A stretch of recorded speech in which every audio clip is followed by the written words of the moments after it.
Halftime score po natin 50-37, a 13-point lead para po sa CEU Scorpions kontra po sa PCU Dasmariñas Dolphins. Muli po magandang araw sa lahat ng nanonood ng UCBL Season 3.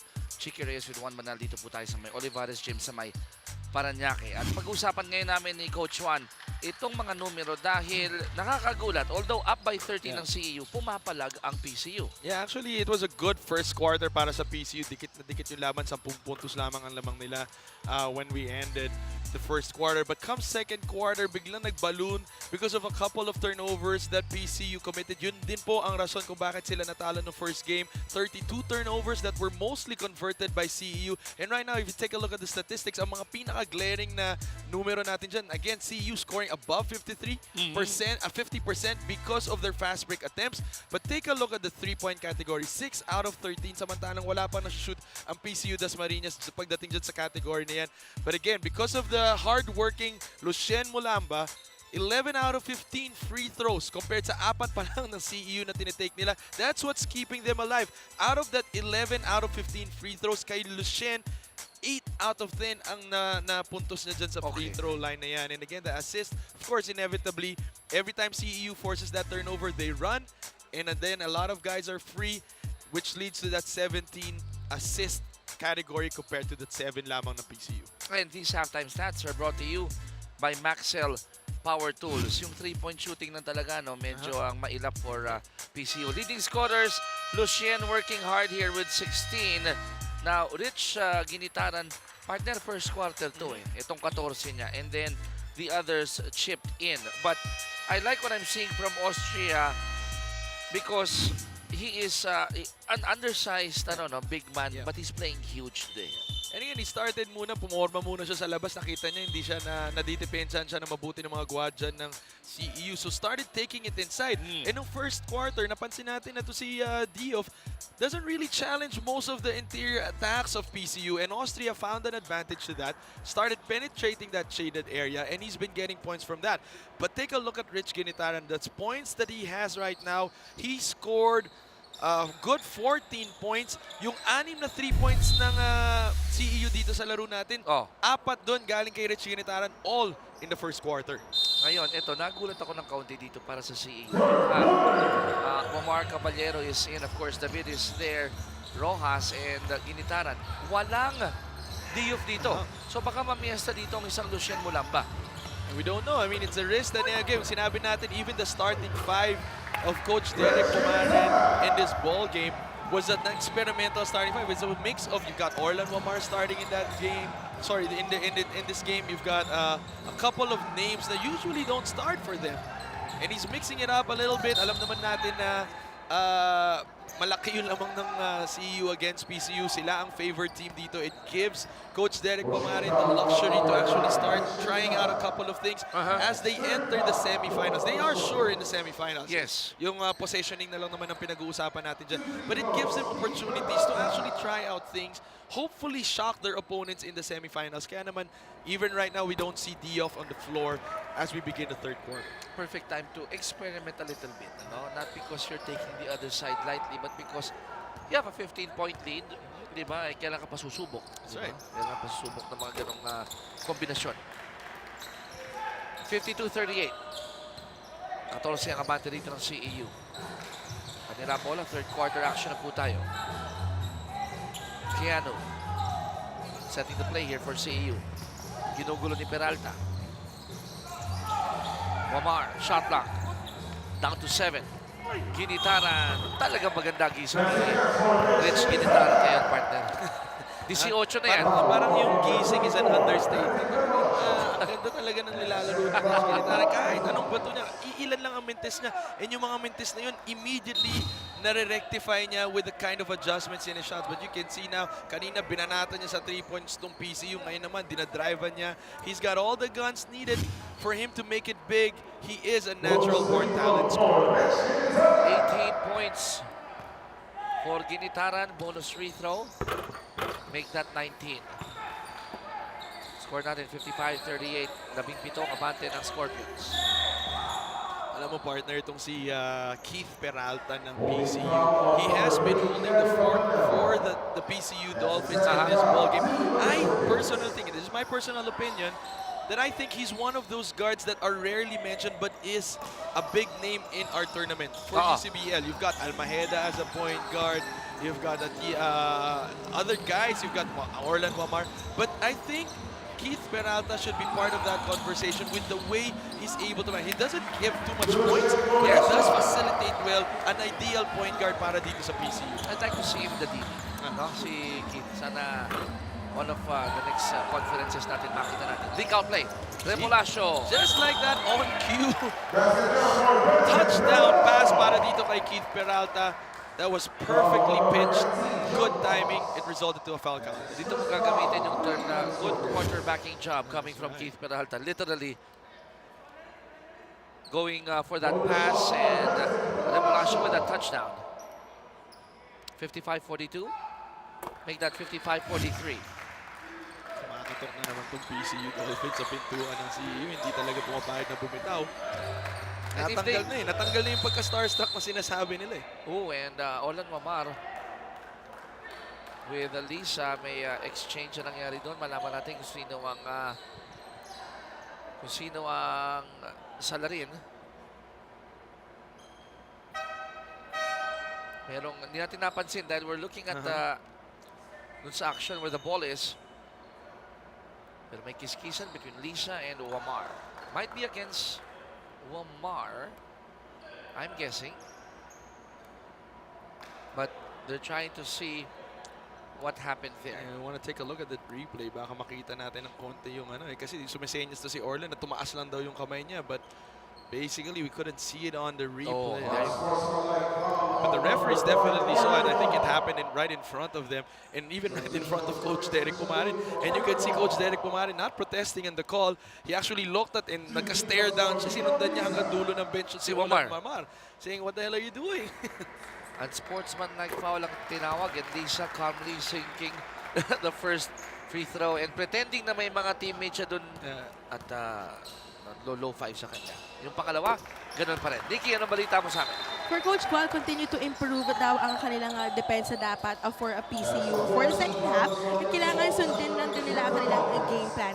Sometimes, because of their eagerness to get back in the ball game, nakakalimutan din daw nila yung mga little things na kailangan nilang gawin sa loob ng court. And sabi nga ni Coach Gual sa kanyang team, we don't have anything to lose but everything to gain. Kaya naman ibigay lang ang buong puso for today's game. Back to you guys. Maraming salamat, Nikki. 55-47. Ang ating talaan dito at again, look at that.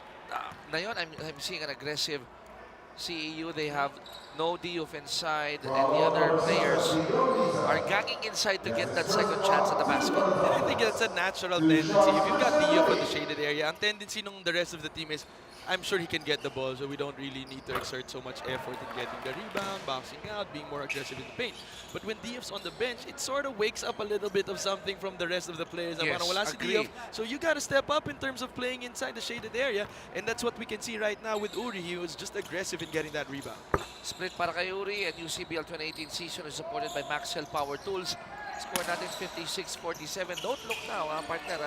Siyam lang itong hinahabol dito ng PCU Dolphins. And we're just early on in the third quarter. 2 minutes pa lang nakakalipas at mabilis na idikit ng PCU. So they have the potential and the capacity to make those certain runs, and that's interesting for PCU. Hopefully we can see more of that as the game progresses. Siguro no, si Manong Derek, and I guess, I'm guessing here, partner, gusto rin niyang tingnan, paano kayo pag wala si Dio sa loob? Anong dynamics ilalaro ninyo? UCBL 2018 season is supported by Jerry's Grill. And I'd like to believe CEU, especially the system of Coach Derek Pumarin, it is not highly dependent on Diouf, or not really dependent on Diouf. It is a system dependent on the system. So yes, the players adjust to the system regardless of who's playing on the floor, the system will run. 58-47, back to an 11-point lead or double-digit lead here for CEU. 7:26 remaining dito sa ating third quarter. Peralta dancing with Caballero. Dalawa sa shot clock. Austria, nawala yung bola. Pinulot ni Giditaran. We'll set this one up. Good transition defense here by the White Shirts. Shot naka 13. Ginitaran, good cut. He lost it. And this will go the other way. Peralta making it difficult for Ginitaran in the class exchange. Good one-on-one defense by the PCU Dolphins. That's something that you want to look for. Ayaw mo namang umasa masyado kay Lucien Mulamba saying, pag naiwanan ako, may help naman, okay lang. Hindi dapat okay. Dapat yung primary defender is always to be able to create that stop. UCBL 2018 season is supported by Tough Mama. Maluha has checked in again, replacing Remolacio. Para sa Dolphins yan. Lisa. Oh, alam mo, yung first step niya, naisa niya si Ginitaran and then went in for a fishing expedition. That's right. That was a good pull-up. Very well timed para dito kay Lisa. And alam niya, may momentum yung pagtabo ni Rich Ginitaran. That was working to his favor. Pag pull-up niya, nandun pa yung momentum ni Ginitaran. Nasabitan tuloy siya. And I was actually laughing because Ginitaran was contesting the call, but it was clear there was a foul. Contact naman talaga. There was a contact. Team Lisa on the line from Surigao. Yung una wala. 6:43. Nadayo ka na ba dyan sa Surigao? Hindi pa nga. Napakaganda. Hindi yung Siargao, ha? Alam Iba. natin yung Siargao. May magandang Pero yung mga tanawin din sa Surigao. Grabe, Tama ka. napakaganda yung mga lakes nila dyan. No. Wolf Falls nila. Maganda rin yan. Yung lahat naman ng... Ay, ng Pilipinas naman napakaganda yun. of course. Hindi mga tao dito magaganda. Pati sa production natin na maganda din. Oo, madami maganda. Hindi na nga tayo mini-makeupan dahil makeup sila rin maganda kasi. Ikaw lang yun dahil maganda kutis mo. Kailangan pa rin. Rojas with the bucket there. Peralta, in and out dribble. Peralta, will he go all the way? Ooh, si Lucien na depensahan and he might be suffering from cramps here. Keanu. Wala at nanulak itong si Rojas na huli. Ito favorite to si Liza ngayon, recipient ng lahat ng pisikalan na binabating ng CEU. Oh, then don't look now. We're not even halfway, Chiki. Ang aga. Oo, penalty na kaagad.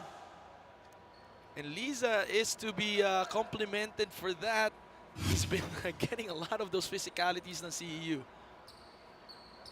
And I think Lucien Munamba is suffering from cramps. Medyo naiunat na yan. Ito muna, defensive play of the game is brought to you by Tough Mama.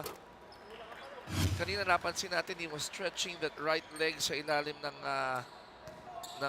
goal.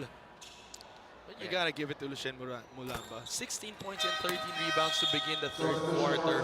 And this is close already. Actually, rebounding niya has exceeded what his numbers in the previous game. He had only 10 rebounds, but now he's got 13. And his free throws, he's got 10 attempts already. In last game, 12 attempts na. Whole game na yun. Ngayon, halftime pa lang, 10 na yung attempts at wala na din yung nasa-shoot niya. Nilabas na siya. Juan, so matetesting din dito ang PCU. They could play good without Mulamba. Uri. Naku, inintay pa na may sumabay. I thought that was already a clean access to the hoop. And sometimes it's the anticipation of the contact ang nakakapag-ilang sa'yo. Wala yung contact to distract you from taking that shot, but the anticipation na may parating na contact, yun yung nakakailang at paminsan yung pa yung nagiging rason kung bakit nagmimintis na. And nakita nga natin kay Uri, that was a wide open shot, supposedly. UCBL 2018 season is supported by Happy Toothpaste. Fuentes, catch and shoot. Nope. That will go against Uri. Good rebound. Oy, no. This will go against Lisa. Siya naman ang namigay ngayon ng foul after trying to bounce out Uri. Fourth team foul na yan ng PCU. Pangalawa para kay Lisa. 14 to shoot for the Scorpions. 60-50, 10-point lead for the Pink Shirts. Good inbound play, pero no conversion coming from CEU. Ay, that's a turnover. Di na alagaan ni Frias yung bola. It could have been a good leak out nito ni Austria. Nobody was actually contesting his attempt to get that fast break. But because of the consistent pressure of CEU, na-distract, committed a turnover pa itong PCU. Keanu for the three. Wala. And double foul ang itatawag dito between Frias and Rojas. Dahil nag-cancel off lang sila. Naghawakan ba? Mukhang na gano'n. Nagkabuhol yung mga kamay. Ngayong Christmas season natin. Sharing the love. Why not? Parang ikaw. Oy. Alam niyo po si Juan nag-share ng love sa production. Belated happy birthday. Maraming salamat, sir. Maraming salamat sa iyong papizza. Natuwa ang buong kapatiran natin dito sa production.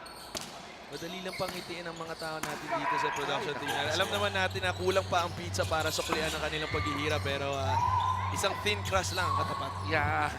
Masaya na kami doon, partner. Ito na ang pink shirts. Uri. Bumuelo. Naku, na-overcook yung layup. I think na-injure pa niya yung kanyang Hamstring. hamstring. And look at that. Rojas is playing like medyo old school to. Playing like a Freddy Abuda here. Going after those loose balls and getting those rebounds. Sorry, old school. Sige. Playing like a Scotty Thompson. Oh. Going for the rebounds. Yung mga reference mo kasi, ikaw nagbibuild, ikaw nagsiset up sa sarili mo para malagay ka sa Top of mind talaga awkward position. Top of mind talaga eh.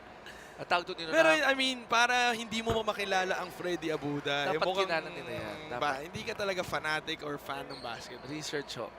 Ibig ko lang sabihin doon. Has that Bataan mo ng konti yung reference mo. Scotty Sige. Thompson, Scotty Thompson. has that knack for the basketball. At in this game, going for those loose balls, yung rebounds, at dahil sa kanya, yung mga second chance points, And I tumataas. do agree with the Freddy Abuda reference because he has the build for it. Diba? He has the agility for it. Salamat. Scotty Thompson kasi shooting guard. Salamat! 61-50, 11-point lead for the CEU Scorpions. 5-11 mark po tayo ng third quarter. This time out is brought to you by Jerry's Grill.